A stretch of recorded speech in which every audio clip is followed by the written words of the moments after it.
মাত্র 5 মিনিটেই super test. বানাবেন নাকি? তাহলে এই রেসিপি ফলো করুন। আর একদম ঘরে থাকা নামমাত্র উপকরণ দিয়ে কিন্তু এই রেসিপি তৈরি করা যায়।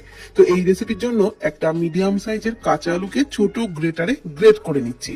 তারপর 2-3 বার জল পাল্টে আলু ভালো করে ধুয়ে জলটাকে ভালো করে নিংড়ে আলুগুলোকে আরেকটি পাত্রের মধ্যে রেখে দিয়েছি। এইবার কড়াইয়ে অল্প সাদা তেলের মধ্যে একটু গোটা জিরে, সাদা তিল আর অল্প সাদা সর্ষে ফোড়নে দিয়ে দিলাম 1 কাপ জল, পরিমাণ মতো লবণ, হাফ চামচ চিলি ফ্লেক্স, অল্প ধনে পাতা কুচি। এগুলোকে ভালোভাবে মিশিয়ে নিয়ে দিয়ে দিলাম কাঁচা আলু। আর কাঁচা আলু দিয়ে একটু ফুটিয়ে নিচ্ছি, ততক্ষণে একটা মিক্সির জারেতে 1 কাপ চিড়ের একদম মিহি পাউডার তৈরি করে নিলাম। এইবার ওই চিড়ের পাউডারটাকে আলুটাকে একটু ফুটিয়ে নেওয়ার পর ওর মধ্যে দিয়ে দিলাম, নাড়াচাড়া করে একটা ডোয়ের মতো বানিয়ে নিলাম। যখন দেখবেন এই ডোটা কড়াই থেকে একেবারেই ছেড়ে দিয়েছে, তখন এটাকে নামিয়ে হালকা ঠান্ডা করে, মানে উষ্ণ গরম অবস্থাতেই কিন্তু এই বলগুলো পাকিয়ে নিতে হবে।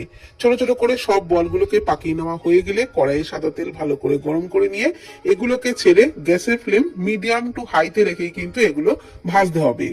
লো ফ্লেমে একদমই এগুলোকে ভাজবেন না, তাহলে কিন্তু ভেঙে যেতে পারে। মিডিয়াম টু হাই ফ্লেমে নাড়াচাড়া করে এইরকম লালচে হয়ে গেলে ভেজে তুলে নিয়ে গরম গরম সস কিংবা চায়ের সাথে খান, খেতে দারুণ লাগবে।